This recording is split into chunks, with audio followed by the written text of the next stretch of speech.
Parler de sexe aux ados, parler même de sexualité adolescente, est devenu depuis quelque temps bizarrement assez problématique. J'entends de nombreux discours chez certaines personnes réactionnaires, mais pas uniquement, qui s'affolent de l'hypersexualisation de notre société et de notre jeunesse. L'hypersexualisation toucherait nos ados via le porno. Il est évident que les adolescents sont beaucoup plus confrontés à des images pornographiques qu'avant. Mais je pense que dès que l'on associe les notions de porno et d'adolescence, on tombe dans deux écueils. Tout d'abord, on fait comme si le web aurait inventé la pornographie.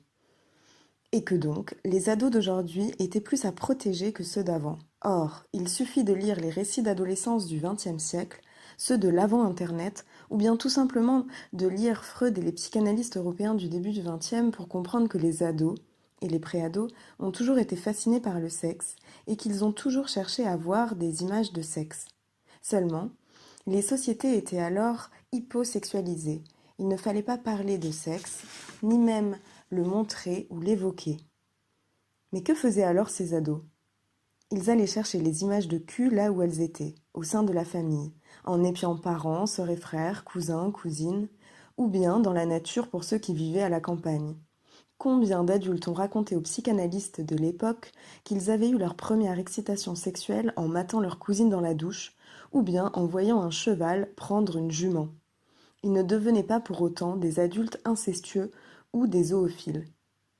Il et elle allaient simplement chercher la représentation du sexe, ce grand mystère, là où ils pouvaient la trouver. Qu'aujourd'hui, on s'affole qu'un ado de 12 ans aille sur YouPorn m'interpelle. C'est comme si on niait la dimension sexuelle active de la préadolescence et de l'adolescence, comme si l'adolescent était cet être pur, victime d'images qui le rendraient pervers. Les pervers, justement, ce sont les prédateurs sexuels adultes, et c'est contre eux qu'il faut lutter, pas contre les fantasmes des ados. Oui, mais là, du coup, nos ados pensent que le sexe, c'est comme dans ces films, entends-je souvent dire. Ils reproduiraient dès lors les schémas sexistes ou violents présents dans ces vidéos. Cependant, il n'y a pas une seule étude sérieuse sur l'impact des images pornographiques sur les jeunes. Se dit-on, oh mon Dieu, mon ado a vu Spider-Man, j'ai peur qu'il commence à enfiler un collant ridicule et à grimper sur les immeubles de la Défense. Non.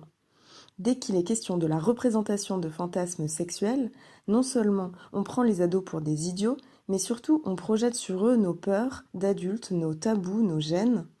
On observe à la loupe la sexualité des ados au lieu de faire confiance en leur capacité à mettre de la distance entre la réalité et l'image. Ils vont, comme tout le monde, exprimer petit à petit les réalités du sexe.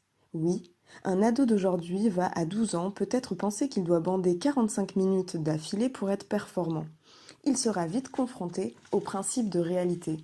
Oui, une ado d'aujourd'hui va se dire que la fellation est une étape obligatoire quand on couche. Ce sera à son entourage et à ses partenaires de déconstruire ces stéréotypes sur le sexe.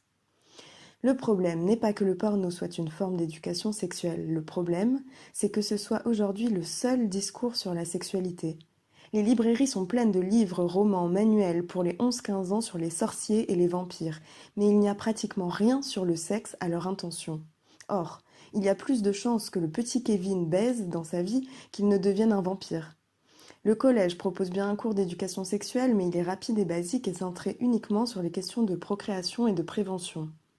À la télévision, hors de question de parler de sexualité avant 22 heures et encore, vous connaissez une émission française qui s'adresse au jeune public et qui parle de sexualité et de plaisir, vous? Heureusement, des associations comme Solidarité SIDA mènent des actions pédagogiques et ludiques autour des sexualités, auprès des collégiens et des lycéens.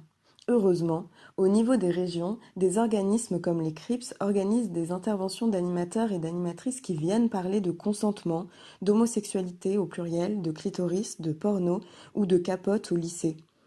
Mais ces organismes se battent pour obtenir des financements. Comme si l'avenir sexuel de toute une génération était un point de détail de notre société. Comme si les questions de grossesse non désirée, de sexisme ou d'homophobie n'étaient pas liées à l'éducation. Comme si on préférait crier avec les loups contre le porno, mais ne surtout pas parler de plaisir féminin et masculin avec des jeunes filles et des jeunes hommes assaillis, les pauvres, par leurs hormones sexuelles.